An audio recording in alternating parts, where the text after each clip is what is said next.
Konsulat Jenderal Konjen Amerika Serikat AS di Medan secara khusus mengundang Wali Nanggro Aceh Paduka Yang Mulia Tengku Malik Mahmud Al-Haithar.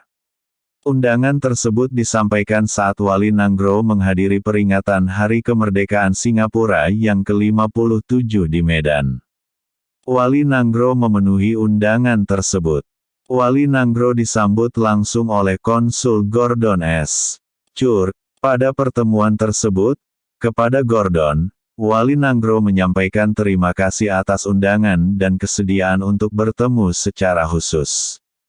Ada beberapa hal yang disampaikan Wali Nanggro, diantaranya, kondisi terkini pembangunan Aceh, juga perkembangan terkini hubungan Aceh dengan pemerintah pusat terkait implementasi MOU Helsinki.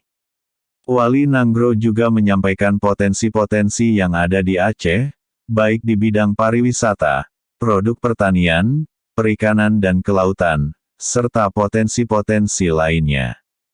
Menanggapi penjelasan Wali Nanggro, Gordon menyampaikan tawaran bahwa saat ini Indonesia ada beberapa perusahaan AS yang bergerak di bidang perikanan, pertanian, serta kelautan.